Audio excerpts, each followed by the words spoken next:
Operation London Bridge. That's the code name given to the plan in place for the days and weeks after Queen Elizabeth II's passing. The Queen has been sitting on the royal throne since 1952. That's the longest reign of any monarch in British history.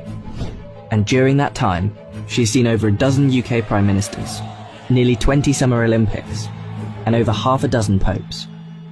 The Queen is the cornerstone to the Commonwealth, the patron to almost 600 organisations and charities, and plays a pivotal role in the UK's alliance with many countries. So her passing will bring about a lot of change. Not just for the United Kingdom, but potentially the world.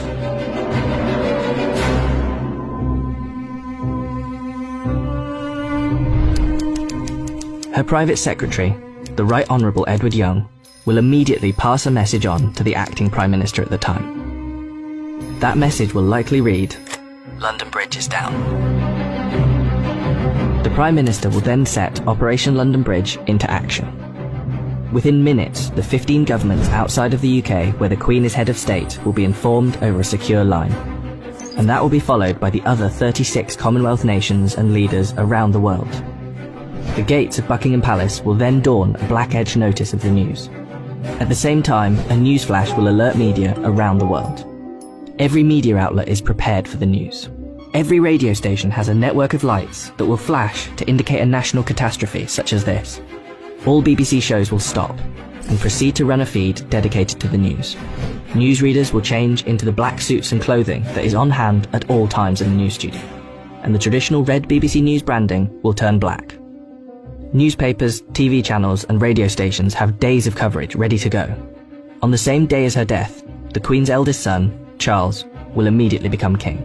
And it's reported that the stock exchange, businesses and shops across the UK will likely close for the day out of respect. The day after the Queen's death, on a live stream, Charles will make his first official speech as king. And the government will swear its allegiance to the sound of a 41-gun salute in Hyde Park, London. After that, King Charles, if this is the name he so chooses, will set off on a UK tour, visiting the leaders of government in the capitals of each country, Edinburgh, Belfast and Cardiff, before returning to London. During this period, TV channels will play the many documentaries already made in the Queen's honour, and the BBC will refrain from playing comedy shows as a sign of respect until after the funeral. 4 days after her death, the Queen's coffin will be led on a military procession from Buckingham Palace to Westminster Hall.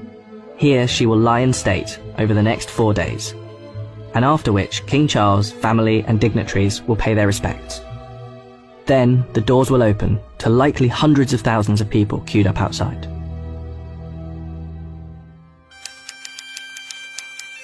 The funeral is estimated to take place 10 to 12 days after the Queen's passing. But one thing is certain: the day of the funeral will be an official bank holiday for the whole of the United Kingdom. The stock exchange will close for a second time in under 2 weeks, and many businesses will follow suit.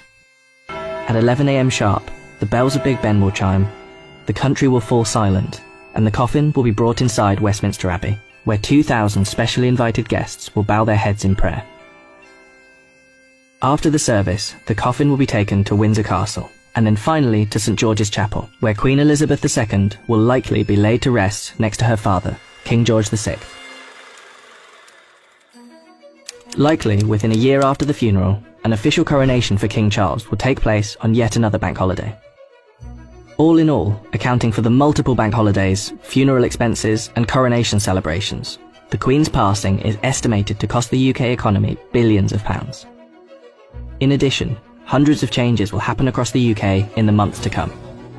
New British currency will be printed with the King's portrait, and the Queen's currency will slowly be removed from use. The same will happen for stamps, passports, and police and military uniforms, and the national anthem will be changed to God Save the King. Not to mention how the world and Commonwealth will react to the new king could alter the British royal family forever.